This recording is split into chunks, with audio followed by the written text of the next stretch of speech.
Let's now look at infinitive construct conjugation for guttural and weak letter shoreshim.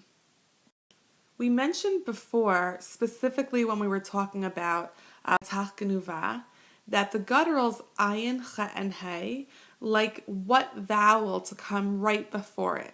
And do you remember? Yes, it is the patach. They like to have the patach right before them. And we saw it with the patach genuva, right? That like no ach, right? You pronounce the vowel before the consonant. So here we see the same thing.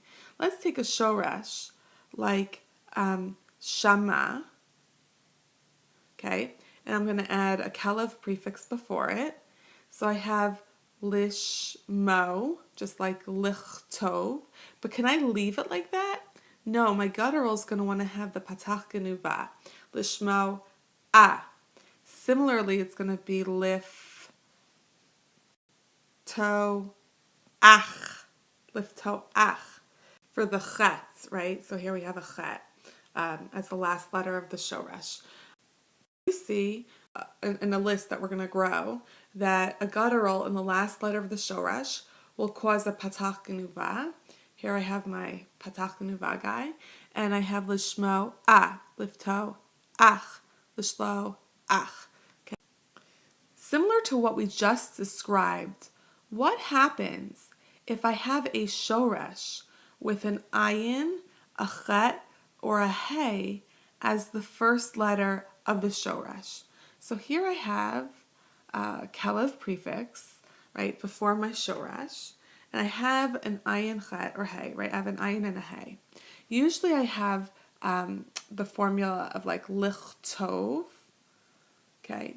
Here, can I do vod with a true guttural? No. What happens is my ayin wants to have a patach right before it, right? La vod doesn't sit well either for the guttural, so it becomes la avod. Remember, these gutturals love patachs. So I have la avod, and similarly I have la harog.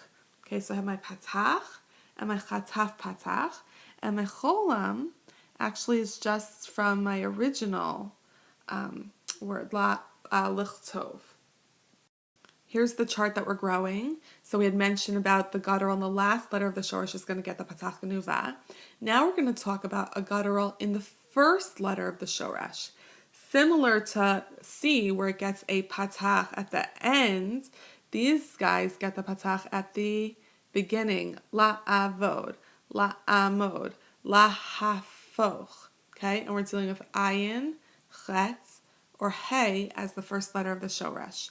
How about a different guttural? Now we're going to ask about the aleph. What happens when the aleph is the first letter of the shoresh? Just as ayin, chet, and he love the patach vowel, alephs love a different vowel. They gravitate towards a segel. And you saw this last semester when you saw the difference between a word like yizkor with a chirik under the yud and ezkor with a segel under the aleph. So here too we have the alephs gravitating towards the segel. So let's take a word like achal, which means eat, and let me throw on a kelev prefix for our purposes, lamed.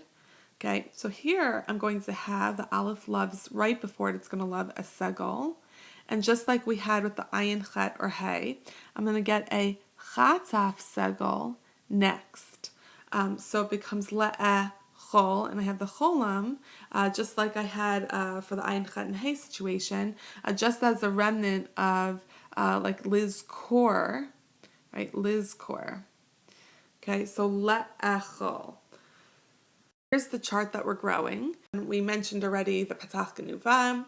We mentioned an ayin, chet, or he gets the patach, chataf patach.